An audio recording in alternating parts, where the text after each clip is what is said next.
Detailed warnings President Trump received and in some cases dismissed from health experts, including Health Secretary Alex Azar, who informed him of the possibility of a pandemic in January, only to be told by the president he was being alarmist. Trade advisor Peter Navarro also warned the president in late January of potentially 500,000 deaths and trillions of dollars in economic losses. The Times report characterised a halting, disjointed response, including 3 weeks in February and early March, where the White House resisted their own experts' calls for social distancing as the virus spread unabated. America's top infectious diseases expert, Dr. Anthony Fauci, was asked whether the president holding off recommending social distancing until mid-March cost lives. He said it's not that simple, but he didn't deny it either. Obviously, you could logically say that if you had a process that was ongoing and you started mitigation earlier, you could have saved lives. Obviously, no one is going to deny that. But what goes into those kinds of decisions is complicated. But you're right. I mean, obviously, if we had, right from the very beginning, shut everything down, it may have been a little bit different. But there was a lot of pushback about shutting things down back then. Well, Trump supporters, including former congressional candidate Deanna Lorraine, criticised Fauci using the hashtag #FireFauci. That wasn't really surprising. She's a bit of a nobody, but she was no longer a nobody once the president retweeted her, and that led to a day of speculation the president was about to sack Fauci.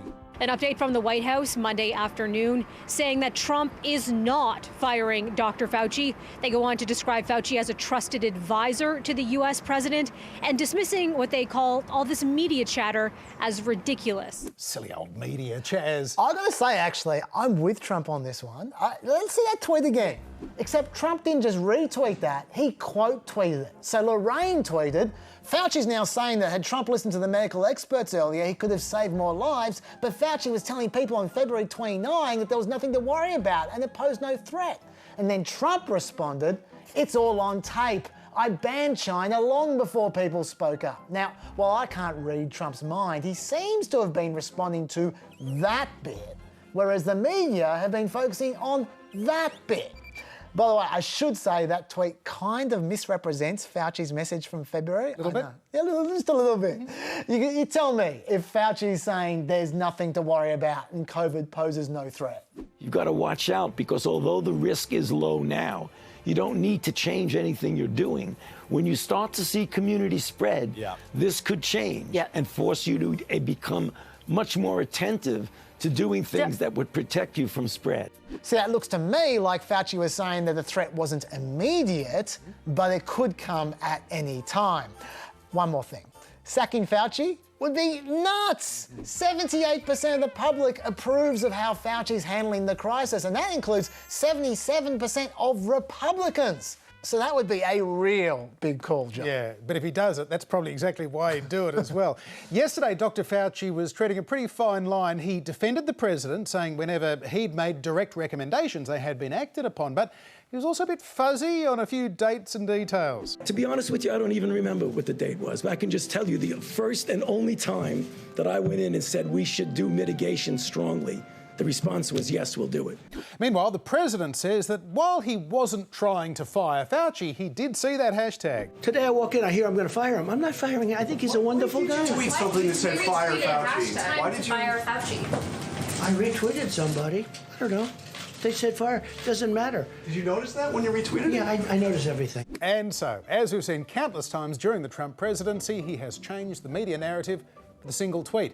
The president also turned the media's attacks back on the media, accusing them of downplaying the threat of coronavirus while he acted, and he had a video to prove it.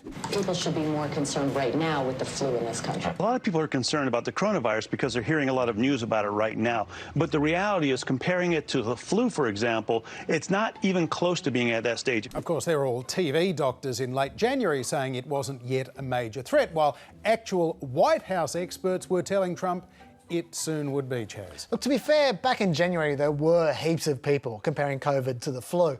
But not too many by March the 10th though, John, when Trump still tweeted, last year 37,000 Americans died from the common flu. At this moment there are 546 confirmed cases of coronavirus with 22 deaths. Think about that. Well, that tweet didn't quite make Trump's video, John.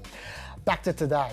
And it's starting to look like America may have hit their COVID peak, with new daily cases either steady or dropping for 11 days now.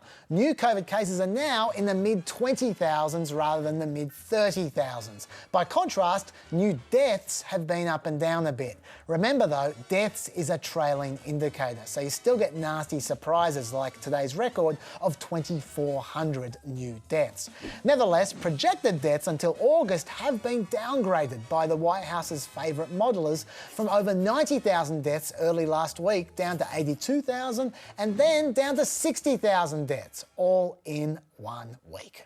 The big question now, though, is with signs the pandemic may have peaked in some regions of America, when will it be okay to start the process of reopening? Well, according to Dr. Fauci, it's going to happen in stages and it will look different in various parts of the country. It is not going to be a light switch that we say, okay, it is now June, July, or whatever, click, the light switch goes back on.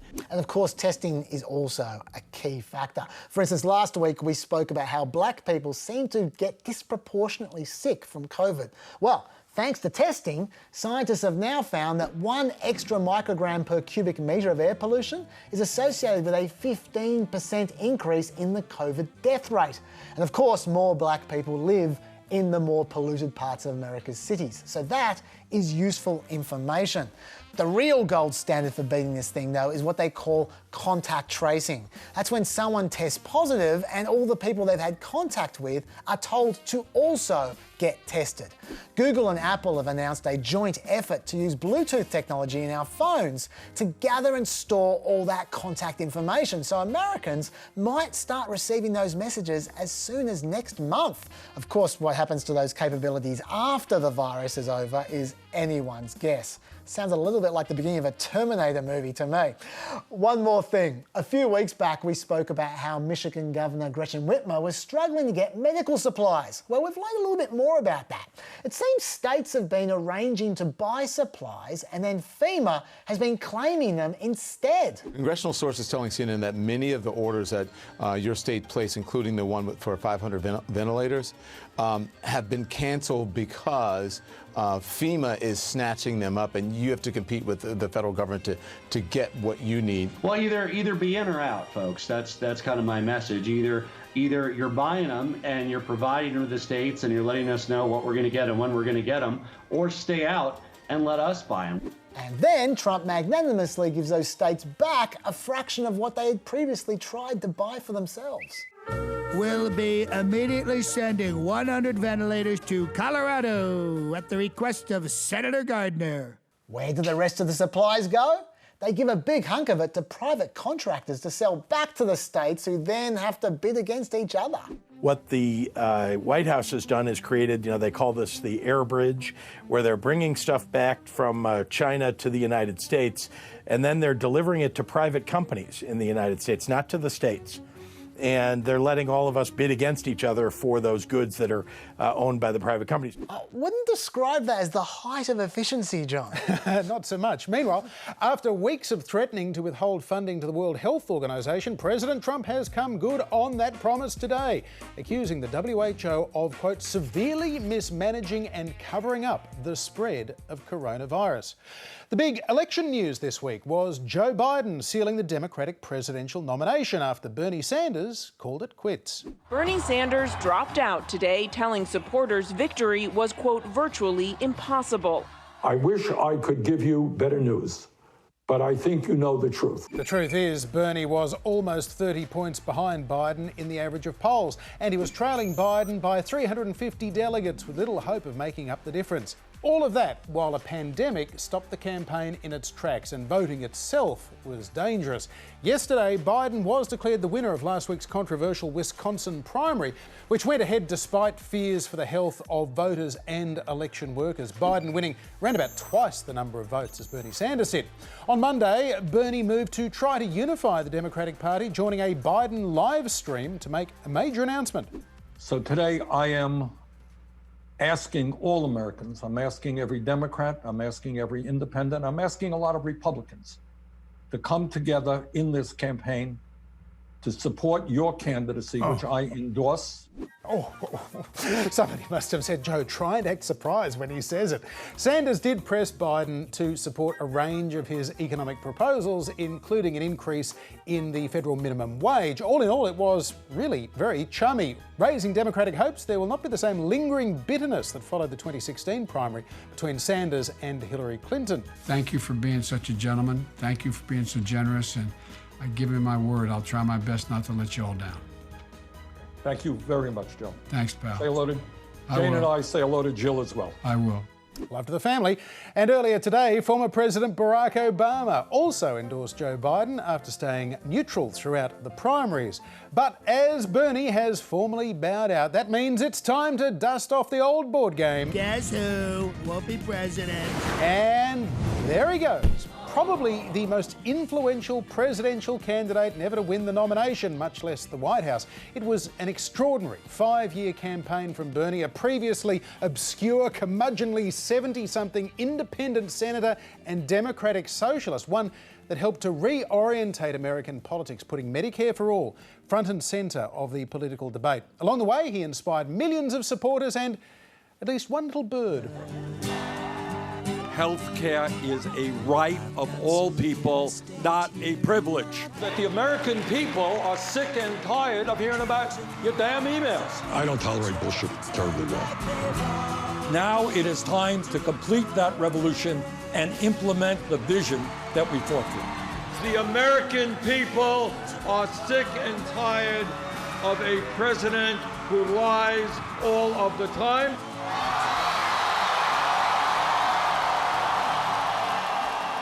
And there's way too much for me to say about this topic, so I'll save it for tonight's podcast, which you can find there after the show. Now, our guest this week is a